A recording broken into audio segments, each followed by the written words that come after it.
In a sleepy coastal town where silence is golden and secrets go undisturbed, a reclusive librarian named Marianne lives by routine, one carefully stacked book at a time. But when she discovers a young woman hiding among the dusty shelves after closing time, everything changes. Marianne could call the police. She doesn't. Instead, she lets the stranger stay the night. That stranger is Eva, barefoot, bruised, and burning with a secret. She's not just a runaway. She's Evelyn Grayson, heir to a global tech empire and the daughter of a billionaire with everything to lose. She's running from something much darker than the media knows, and someone powerful will stop at nothing to silence her. What begins as a quiet act of kindness becomes a dangerous alliance between two women who couldn't be more different. One hiding from the world, the other hiding within it. As corporate spies descend and truths unravel, Marianne and Ava must risk everything, not just to survive, but to expose a truth that could shake the foundations of power.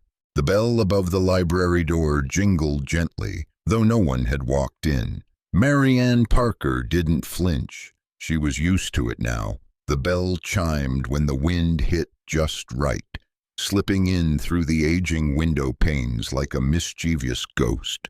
She glanced up from her desk, glasses perched halfway down her nose, and stared through the stillness of the room. The library smelled of old paper and pine-scented floor polish. Dust motes danced in the afternoon light like lazy confetti. It was, by all accounts, an ordinary Tuesday. Marianne liked it that way. Her days followed a quiet rhythm. Unlock the doors at 9, straighten the returns cart, sip her black coffee from the chipped blue mug, and re-shelve the books in perfect alphabetical order. She didn't mind the silence. In fact, she craved it. People came in less and less these days, choosing screens over shelves. That suited her just fine. Every now and then, a student wandered in for homework help, or an elderly couple asked for large print mysteries. Marianne offered a kind smile, a soft word, then returned to her sanctuary behind the circulation desk. Her voice had grown rusty from disuse, her heart even rustier. She had her books. That was enough. At 53, Marianne had long since given up on surprises. Her world was measured in Dewey Decimal Codes and the steady tick of the grandfather clock in the corner. Nothing happened in her library that she didn't expect. Until the footsteps. They came softly, too soft to be from the front door. It was after hours, almost 8 p.m. She had locked up an hour ago. Every light except her desk lamp was off. Her head snapped up, eyes squinting into the shadows between the stacks. Nothing. She waited, breath held, then shook her head. Probably the building settling, or the bell again. She stood slowly, stretching her stiff back and prepared to gather her things. Then she heard it, a creak, a whisper of movement between the non-fiction and young adult sections. Not the wind, not the house. Someone was in the library. Her heart pounded as she stepped out from behind the desk, each footstep a deliberate hush against the carpeted floor. She moved like a ghost, silent and alert, eyes scanning. She told herself it was probably a kid, a prank, maybe someone was sneaking Wi-Fi.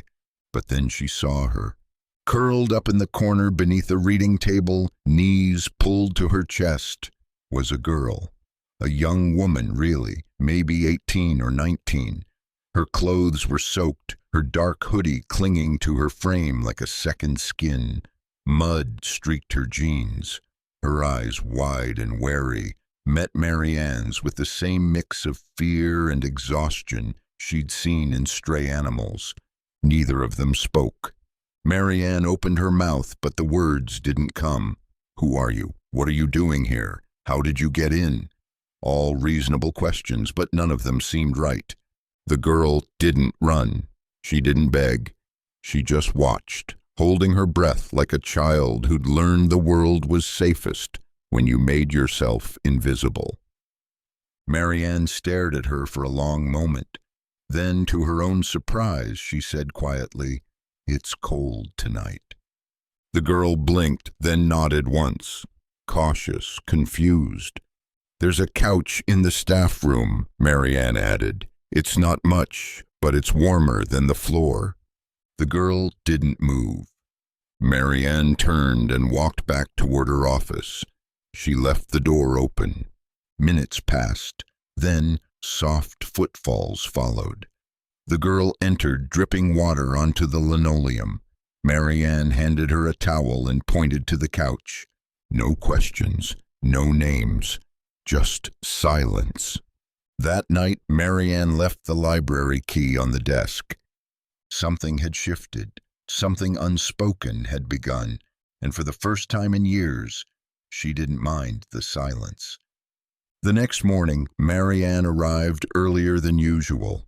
Rain still drizzled from the gray sky, the kind of soft, steady curtain that made the world feel paused. She unlocked the library door and stepped inside, her boots squeaking faintly against the floor. For a moment, she wasn't sure the girl was still there. Then she saw the towel folded neatly on the edge of the staff room couch. The blanket she'd left was draped carefully over the backrest. Beside it, a coffee mug she didn't remember offering sat empty. She was gone, or so it seemed. Marianne exhaled, half relief, half regret. She started her day as usual, coffee, cataloging, check-ins, but her ears stayed tuned to the silence in a new way, listening, waiting.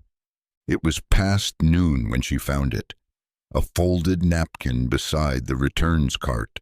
Scrawled in black ink was one word: "Thanks." Nothing more. That night the girl returned. Marianne was shelving a new donation when she heard the sound. Not footsteps this time, just a soft rustle near the children's corner. She didn't turn. She simply kept working, heart thudding in a quiet rhythm. When she finally glanced over, the girl was there, hood up, eyes down, crouched behind a low table like a ghost, afraid to be seen. Neither spoke. Marianne placed a wrapped sandwich and a bottle of water on the reference desk and walked away. That night, Marianne worked later than usual. She wasn't sure what she was doing, really, harboring a runaway, enabling a thief, breaking half a dozen regulations at least. But when she passed the staff room on her way out, she saw the girl curled up on the couch again, her chest rising and falling in sleep. The same way Marianne used to check on her daughter long ago, just to see if the breathing was steady.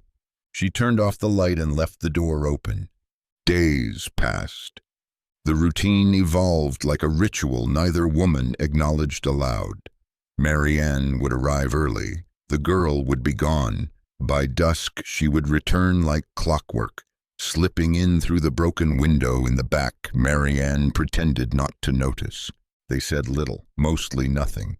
Marianne left small offerings: a granola bar, socks, a toothbrush in the staff room drawer. The girl, in turn, cleaned up after herself, folded things, kept out of sight during open hours. The unspoken agreement was clear. As long as she stayed invisible, she could stay.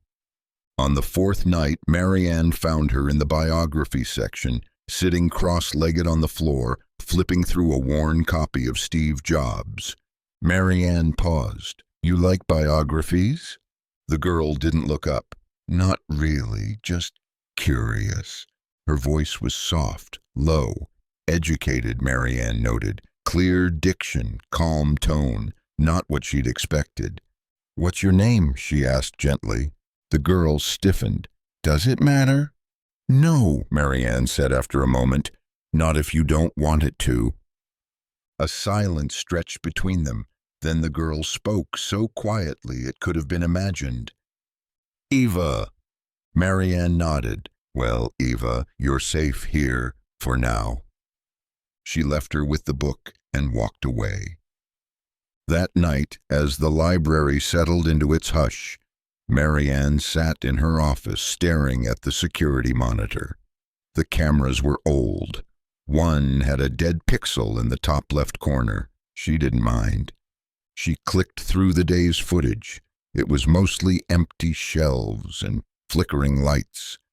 But now she watched the moments Eva had appeared on screen, silent, alert, always on the edge of flight. There was something in her posture, not just fear, control, awareness, as if she was used to being hunted. Eva wasn't a typical runaway. The next morning, as Marianne returned from the corner bakery with a paper bag of scones, she saw something strange. A sleek black car parked across the street, tinted windows, engine idling. She waited on the steps, watching. The car didn't move. Then, as if on cue, it pulled away slowly, disappearing into the fog. Her spine stiffened. Back inside, Eva was gone again, but the biography was gone too, borrowed without being checked out. Marianne smiled faintly. She pulled another book off the shelf, one she thought Eva might like. Outliers by Malcolm Gladwell. She left it on the desk that evening. The game had begun. 2 strangers, 2 silences, 1 fragile alliance. Marianne didn't know what Eva was running from, but she was beginning to suspect the real danger hadn't arrived yet. Marianne didn't ask questions. It was a rule she'd learned in life and kept in the library. People reveal what they want when they're ready. Pushing only made them closer, tighter. Like the brittle spines of old books, the people who came to her space needed gentleness to open. Eva, she knew, was no exception. The girl read with purpose. She devoured books, not just to pass the time, but as if she were searching for something. Marianne watched her flip pages with quick, efficient movements, her brow furrowed like she was trying to decode the world. She never touched fiction. Biographies, philosophy, technology, history, anything about people who'd shaped the world or manipulated it. One night Marianne found her in the computer corner, the screen glowing faintly in the dark. Eva didn't flinch at being caught. She didn't even turn around. "You can't access much without a library card," Marianne said softly. "I don't need one," Eva replied. She tapped the keyboard again. The screen flickered through what looked like local government websites, a few tech forums, some news archives. Marianne said nothing, but her curiosity stirred. The next day, Marianne did some quiet digging of her own. She reviewed the check-in logs, looked through the browser history on the public computers. It was clean, too clean. Someone had been clearing it daily. Then she found something strange. The firewall had been bypassed, not broken, carefully stepped around. Whoever Eva was, she wasn't just smart. She was trained. Marianne started to notice more. Eva's speech was measured. No slang. Her hoodie, though worn, was designer, lined with fabric that repelled water. And the watch she wore, barely visible under her sleeve, wasn't ordinary. It was a Gen X Calyx model, only sold in private tech circles, practically untraceable. Marianne didn't pretend to understand all the pieces yet, but she knew this girl wasn't just a runaway. She was someone important, or someone dangerous, and someone was going to come looking. It started with whispers. Mrs. Applegate, the town's nosiest library volunteer, mentioned a missing sandwich from the staff fridge. "I swear I packed egg salad yesterday," she said, voice high and pinched. "I'm not accusing anyone, of course, but—" Marianne dismissed it, but tension bloomed in her chest. Later that week, Officer Daniels stopped by. "Routine," he said. "Just a friendly check-in." But Marianne noticed the way his eyes lingered on the corners, the stairwell to the archives, the locked staff room door. "You've had the place all to yourself, huh?" he asked. "Heard someone thought they saw a figure moving through the shelves after hours." "Probably their reflection," Marianne said evenly. He chuckled. "You'd tell me if someone was squatting here, wouldn't you?" "Of course." He left with a casual wave, but his gaze was sharper than usual, less friendly. That night, Marianne pulled Eva aside. "They're asking questions." Eva's expression didn't change. She simply nodded. "You can't be here when they check again." "I won't be." Something cold passed between them. It wasn't anger. It was the fragility of trust, stretched taut. "You're not safe, are you?" Marianne asked. Eva's lips pressed into a thin line. She looked down, then said, "Neither are you. Not if you keep helping me." Marianne's heart thudded. She should have asked more questions. She should have set boundaries, drawn lines. But she hadn't. And now she was tangled in something much bigger than a girl with nowhere to go.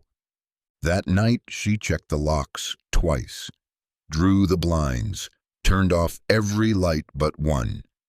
Eva didn't sleep in the staff room. She stayed in the archives, curled between rows of forgotten history. As the wind howled outside, Marianne stared at the ceiling from her bed above the library, sleep eluding her. She didn't know who she was protecting anymore, the girl or herself. The next day she opened the library like nothing had changed, but everything had. Marianne was sipping tea when it happened. A quiet Wednesday morning, thin sunlight filtering through the windows. The library bathed in the golden hush of mid-autumn. She'd opened the local paper out of habit, not expectation. The front page was about a zoning dispute, nothing remarkable. It was the third page that stopped her heart. Missing, Evelyn Grayson, 19, daughter of tech mogul. Simon Grayson, a school photo, clean, polished. The girl wore a blazer and pearls, her smile the kind reserved for cameras, not comfort. Blonde then, hair straightened, no hoodie, no grime, but the eyes, those were the same. Marianne's teacup clinked against the saucer. She read the article once, then again. Each word is heavier than the last. Has been missing for 6 weeks. Last seen leaving her Stanford dorm. Father, Simon Grayson, CEO of Grayson Tech, one of the largest tech corporations on the planet. Developers of advanced surveillance systems, security contracts with multiple governments, billion-dollar deals. Eva wasn't just important. She was a dangerous currency. Marianne folded the paper slowly. Her hands trembled. She placed it in a drawer and locked it. Then she turned toward the shelves where Eva had last been seen, reading a dense volume on digital ethics. That afternoon, Marianne waited until the last patron left. She flipped the closed sign early. Eva appeared after dusk, slipping in through the back, as always quiet as breath. She barely had time to lower her hood before Marianne spoke. "I know who you are." Eva froze. For a second, her whole body seemed to vibrate with tension. Then she straightened, eyes locking with Marianne's. "You saw the news," she said. "I did." Eva exhaled and leaned against the reference desk. Her face gave nothing away, not fear, not relief. "Are you going to call them?" she asked. Marianne shook her head slowly. "No." Eva blinked. For the first time, something vulnerable cracked through her composure. "Why not?" "Because something tells me you didn't run for attention." Eva looked down. "No, I didn't." Marianne hesitated, then asked gently, "What are you running from?" Eva was silent for a long moment. Then she said, "Not what? Who?" They sat across from each other in the staff room. The couch was old and sagging. The kettle hummed quietly behind them, filling the room with steam and warmth. Rain tapped against the windows, steady and insistent. Eva cradled a chipped mug in her hands. She didn't drink, just held it, like it might ground her. "My father controls everything," she said. "What I eat, who I speak to, where I go. Every second of my life has been scripted." Marianne listened, saying nothing. "He said it was for my protection, because of the threats, the money, the reputation." Eva let out a bitter laugh. "But it wasn't about protection, it was controlled." She set the mug down. "When I turned 18, I thought I'd finally be free. I got into Stanford. I was supposed to live on campus, study sociology. But even there, he had cameras. His people followed me, monitor me. I was a project, not a daughter." Marianne's brow furrowed. "Cameras?" Eva nodded. "Not just me. Students, faculty. They were testing new surveillance tools on live subjects. No permission, no disclosure, beta software, AI-driven pattern recognition, facial tagging." She met Marianne's eyes. "I stole the files." Marianne's breath caught. "I didn't mean to, not at first, but once I knew, I couldn't unsee it. I had access through one of the devices they gave me. A smartwatch, custom-made. I found encrypted logs, audio files, location tracking. They were watching everyone." She paused. "Even their own investors." Silence pressed in like fog. "I tried to report it anonymously, but someone traced the breach. I ran, and now they're looking for me." Marianne sat back, absorbing the weight of it. "If they find you—" Eva didn't answer. She didn't have to. Marianne stood and walked to the small cabinet. From the back, she pulled out an old rotary phone, disconnected years ago, more ornament than utility. She turned to Eva. "No one's calling anyone here." Eva looked up, her mask cracking. "Why are you helping me?" Marianne was quiet for a moment. Then she said, "Because once I had a daughter who ran from the wrong people too. No one helped her, not in time." Eva swallowed hard. "I won't make that mistake again," Marianne finished.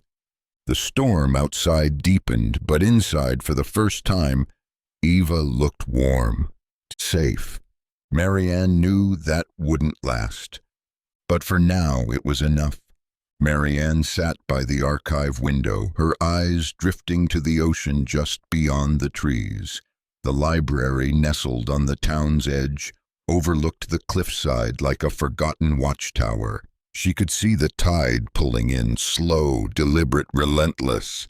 She'd been thinking about her daughter. Her name was Julia, bright, wild, impossible to pin down. She'd been 17 the last time Marianne saw her, eyes glassy, voice brittle from withdrawal, stealing from Marianne's purse with shaking hands.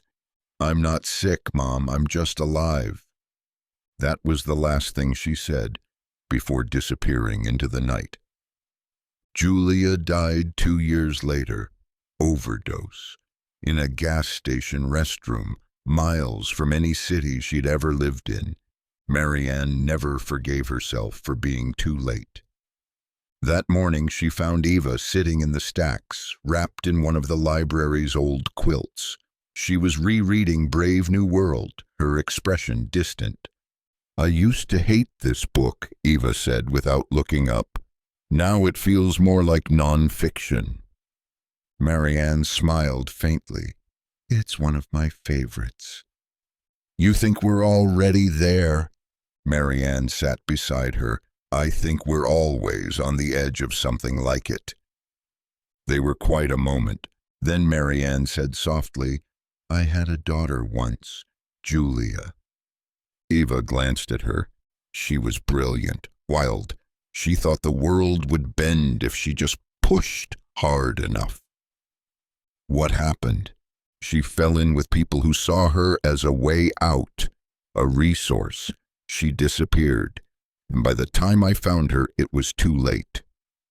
Eva didn't say anything, but her hand brushed Marianne's on the carpet, an unspoken connection, a line drawn between their silences.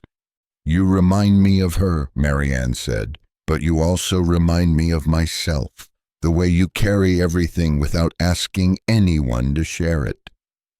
Eva's eyes filled, but the tears never fell. At that moment, neither of them felt alone. By the following week, the quiet library had begun to feel watched. It started with a flicker in the lights, then a strange static buzz in the intercom, though it hadn't worked in years. The wireless printer, which never worked properly, began spitting out blank sheets in the middle of the night. Eva noticed it first. "They're pinging the network," she whispered as they huddled over a terminal. "Subtle, low-frequency probes, looking for connected devices. They're getting close." "You think it's them?" "I know it's them." That night, Marianne unplugged the router. Eva disabled the security cameras entirely. They moved the USB drive containing the stolen files to an old, unconnected laptop Marianne had kept from her teaching days, a relic with no Wi-Fi card. They made contingency plans, exit routes, timelines, but it wasn't enough. One afternoon, a man entered the library just before closing. He wore a tan overcoat, sunglasses, and had the kind of posture that didn't belong in a quiet town like this. He didn't ask for a book. He simply walked the perimeter of the room slowly, as if mapping it. His eyes scanned the ceiling, the exits, the corners. When he reached the circulation desk, he smiled, but it never touched his eyes. "Cozy little place you've got here," he said. Marianne met his gaze evenly. "We like it that way." He nodded. "You get many travelers?" "Occasionally, usually tourists, school kids, not much else." The man tapped a finger on the desk. "Well, if you do see anyone unusual, let us know."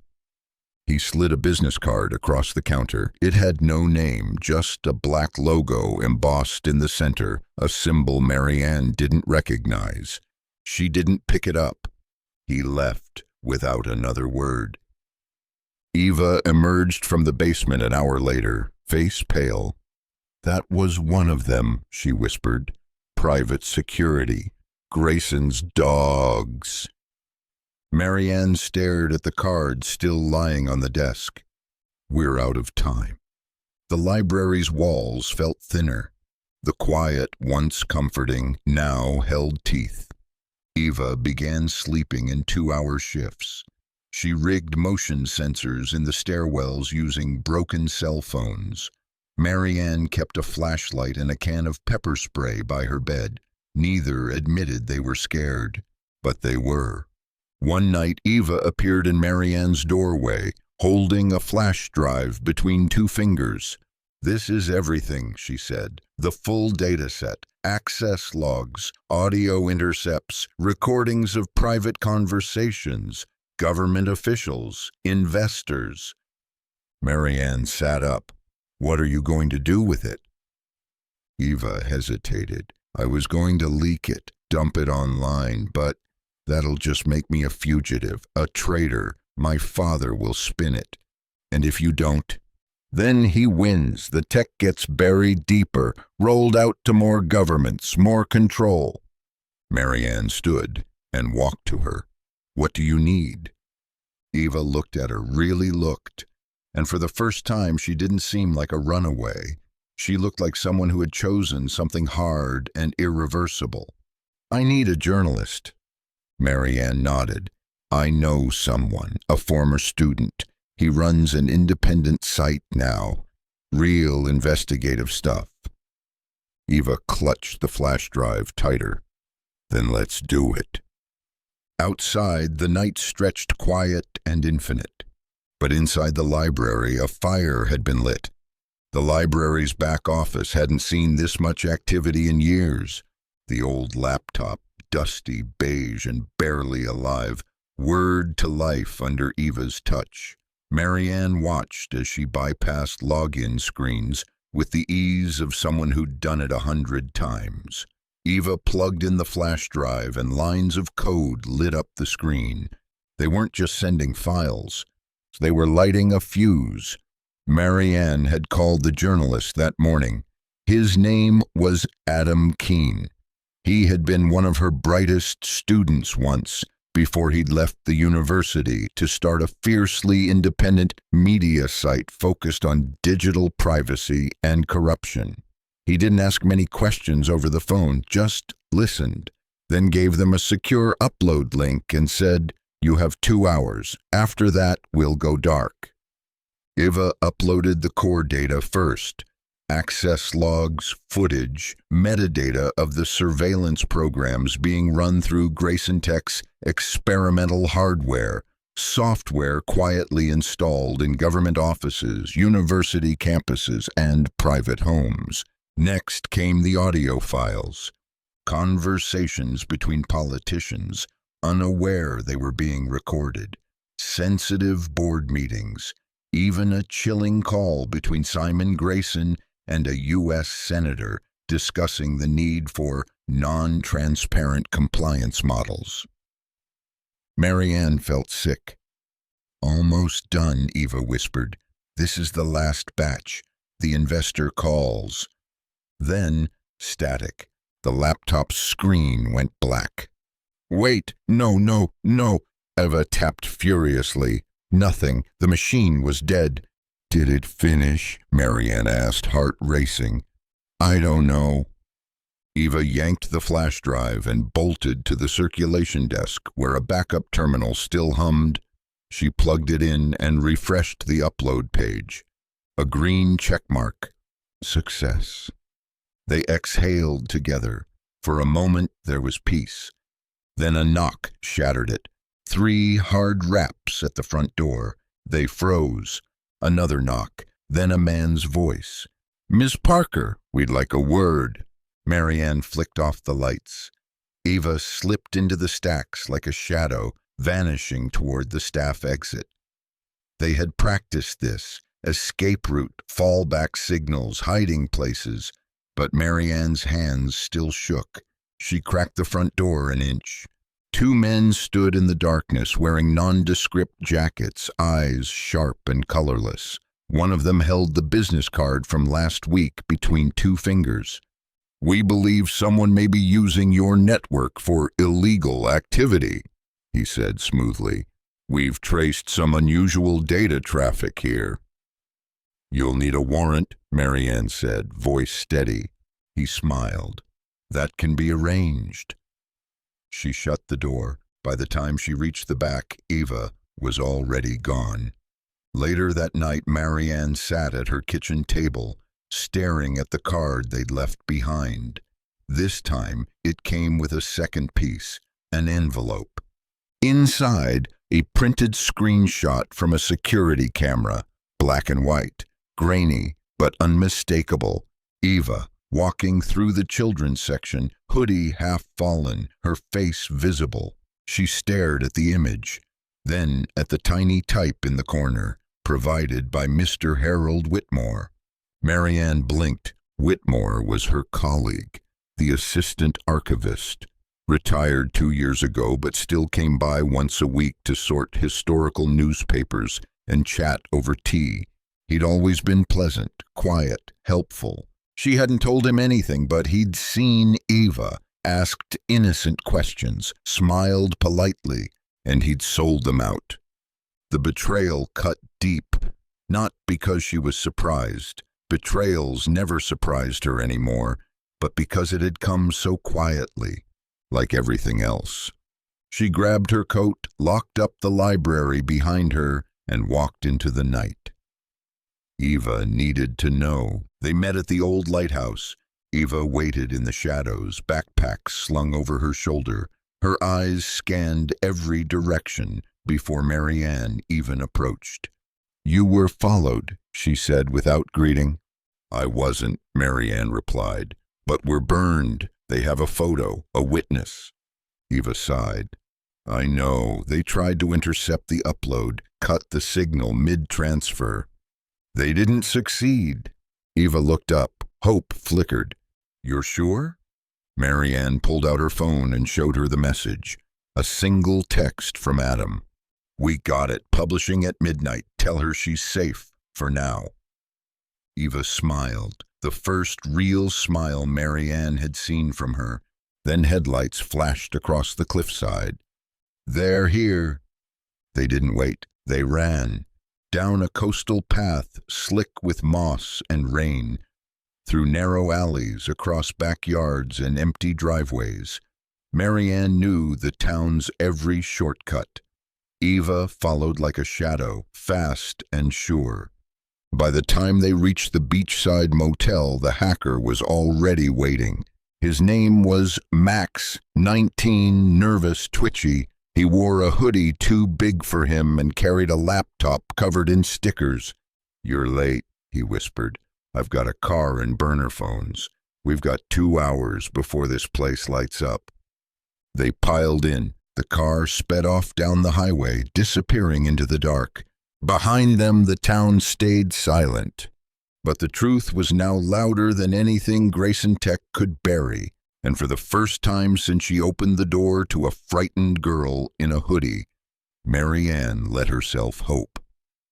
At 12:01 a.m., the world changed. Grayson Tech's name exploded across every major news site. Whistleblower leaks secret surveillance program linked to billionaire tech CEO. Stanford student reveals private data breach. Government involvement suspected. Project Iris, how Grayson Tech spied on investors, officials, and students alike. The files were everywhere, mirrored, reposted, spread like wildfire. Eva's name was scrubbed, but the details were damning. Documents, emails, audio files, video logs, faces and names of people who'd trusted their privacy to a digital empire now laid bare. Adam's report was careful, credible, and bulletproof. The media descended on Simon Grayson like wolves. He appeared on a hastily arranged broadcast, stiff in a designer suit, denying everything. But the data was irrefutable. Congressional hearings were already being scheduled. Investors pulled out. Grayson Tech stock tanked. Eva and Marianne watched it all from a safe house 3 states away. A tiny rented bungalow in the Colorado woods, the Wi-Fi spotty, but working just enough to stream headlines. I thought I'd feel triumphant, Eva whispered, knees pulled to her chest. You don't? I feel like I've burned down a part of the world, and I don't know what comes after. Marianne placed a hand on her shoulder. Maybe something better. Eva looked at her, tired and uncertain. But that depends on what you build next. 6 months later, the library was quiet again. The building had been closed for renovations. A temporary storm damage story fed to the town. Most believed it. Small towns didn't ask too many questions, especially when the answers were complicated. Marianne reopened the doors on a spring morning. She wore a new pair of glasses and the same cardigan she always had. The morning light spilled across the hardwood floors like a fresh coat of peace. Things are different now, though. There were new books on the shelves, volumes on whistleblowing, civil liberties, journalism. A new tech corner had been installed thanks to a small grant from an anonymous donor, and most importantly, Marianne had started a youth mentorship program quietly without announcement. Just a sign-up sheet and a welcome smile. That afternoon, a familiar figure stepped through the door. Eva. Her hair was trimmed short, dyed a warm chestnut. She wore a soft sweater and jeans, no hoodie, no fear in her eyes, just a quiet kind of strength. They didn't speak right away. They didn't need to. Eva wandered the shelves like she used to, trailing her fingers across the bindings. She stopped by the reference desk and smiled. "Got anything good to read?" Marianne reached under the desk and pulled out a wrapped book. "Saved this for you." Eva unwrapped it. A Room of One's Own by Virginia Woolf. She laughed. Fitting. They sat together in the reading corner, sunlight warming the rug beneath them. No reporters, no agents, no questions. Just two women bound by silence, resilience, and the choices that had rewritten both of their lives. Marianne glanced at Eva. "What now?" Eva looked out the window, thoughtful. "Something honest, something quiet. Maybe I'll build something that doesn't watch the world, just helps it." Marianne nodded. "That sounds like a story worth telling." Outside, the wind rustled the trees. Inside, the quiet was no longer lonely. It was whole.